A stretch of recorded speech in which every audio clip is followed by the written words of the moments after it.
April the 18th, 2001 is a great day on which the decade-long efforts of the Indian Space Research Organization, ISRO, were put to the severe and ultimate test. Yes, it was the day on which the first developmental flight of the Geosynchronous Satellite Launch Vehicle, GSLV in short, took place from the Sriharikota range, popularly known as Shar, situated on the east coast of India. GSLV is a three-stage vehicle. It is 49 meters tall and weighs 401 tons at liftoff.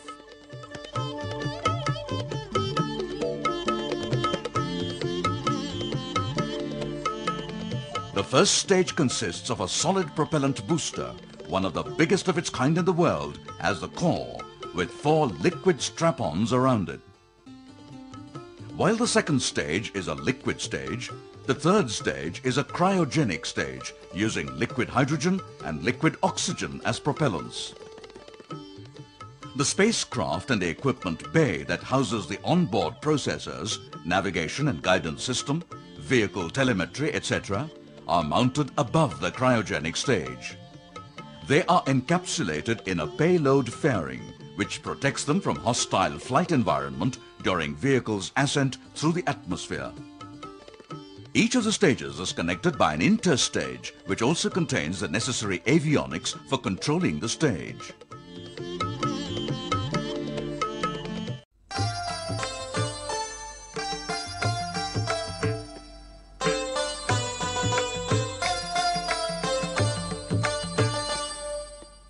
The GSLV launch complex provides the complete support for vehicle assembly, checkout and launch operations. The individual stages and their subsystems are initially prepared and checked out in separate facilities before they are sent to the launch pad for integration. The first stage solid propellant booster has 5 segments, casing of which is made of high-strength maraging steel.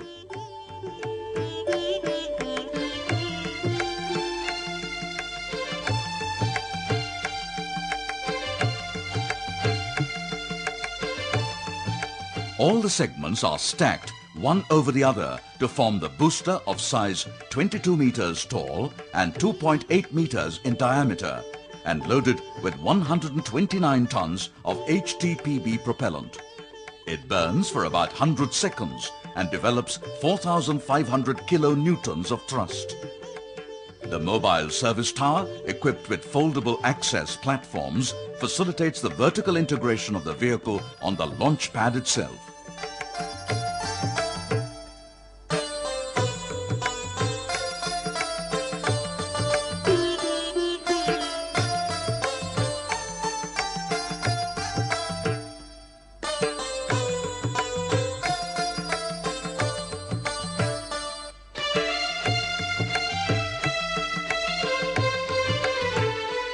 Following the initial checks at the preparation facility, the strap-ons are brought to the launch pad one after the other for vertical integration with a core booster.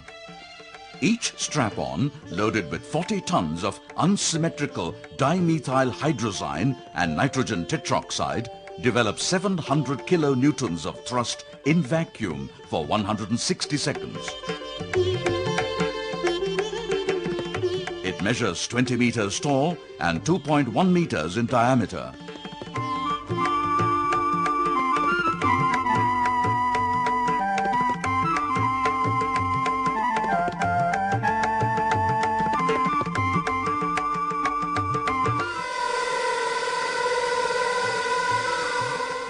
After detailed checks, the fully integrated second stage is brought to the launch pad and placed over the fully assembled first stage.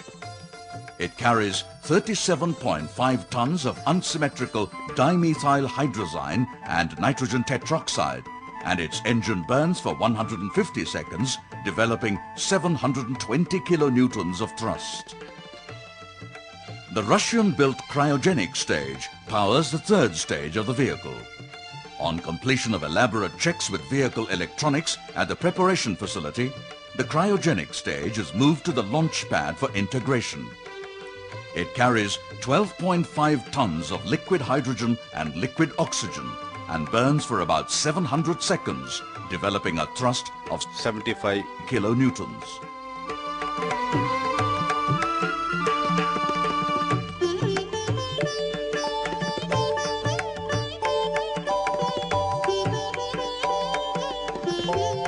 The equipment bay that houses the onboard electronic systems is positioned over the cryogenic stage.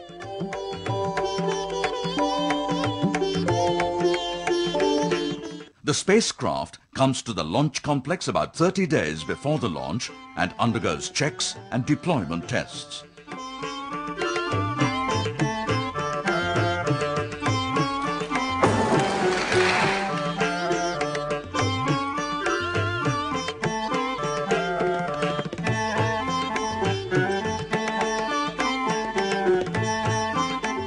The spacecraft is interfaced with a payload adopter and then encapsulated in a 7.8 meter long and 3.4 meter diameter fairing. The encapsulated assembly is brought to the launch pad and integrated over the cryogenic stage. With this, the 70-day vehicle integration activity comes to an end.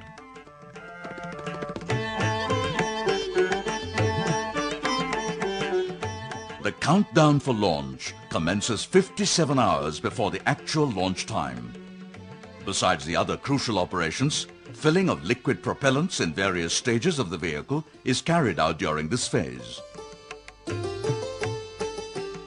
About 16 hours before the launch, the mobile service tower is withdrawn.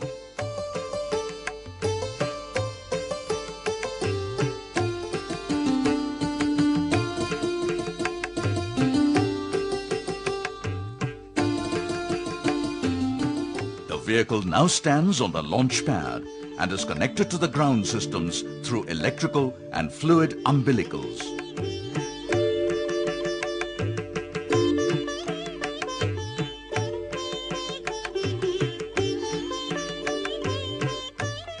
Separate storage, transfer and servicing facilities for UDMH, N2O4, liquid hydrogen and liquid oxygen are set up around the launch pad. The fueling operations on different stages and the final checkout of the fully integrated vehicle are conducted remotely from the Launch Control Center situated 6 kilometers away from the launch complex. The Mission Control Center is linked to all ground stations through cables and CCTV network.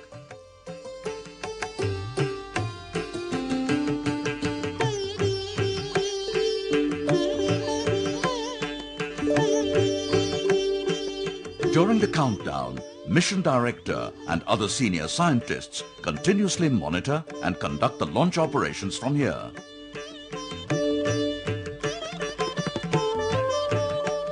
Indigenously developed high-precision monopulse radars form part of the tracking network. The complete telemetry and tracking of the vehicle, right from liftoff to the satellite injection, is provided by a network of 4 stations located at Shar and at the downrange stations at Port Blair, Brunei and Biak at Indonesia. These stations are linked with Shar during launch to provide data in real time. A network of computers provides the real-time data processing support of tracking and telemetry. The Mission Control Center and Range Safety Console are all linked to this computer network for instantaneous data processing and display of the information. The Range Safety Officer keeps vigil on the flight trajectory and in case of gross malfunction gives destruction command to destroy the vehicle safely over the deep sea.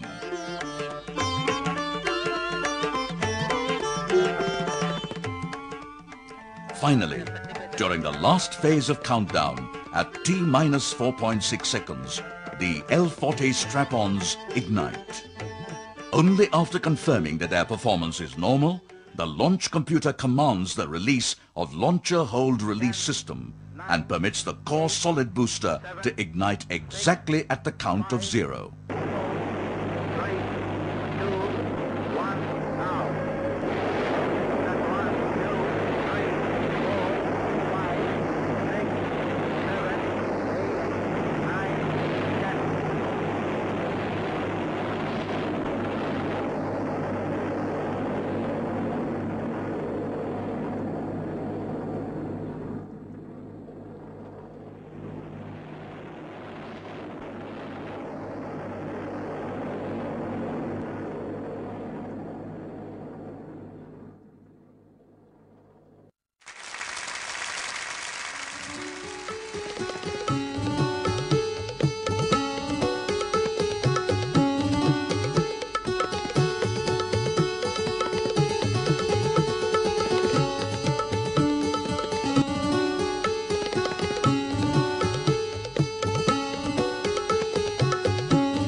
GSLV performance is monitored in real time in the Mission Control Center. Within 17 minutes from liftoff, the GSLV completes its mission of injecting the satellite into the geosynchronous transfer orbit.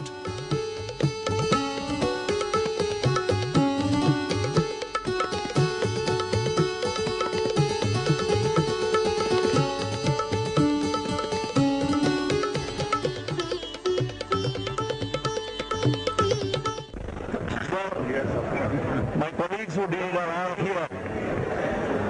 It was the longest 17 minutes in all our lives, I think, but it was the most exciting and probably the most fruitful 17 minutes we ever had. The satellite is in the orbit, intended orbit, and you saw for yourself the velocity and the trajectory that the vehicle took exactly as we had planned. The launch of the GSLV marks the beginning of a significant phase in launch vehicle technology development for the Indian Space Research Organization, which already has an impressive record in the field of sophisticated launch vehicle and satellite technology.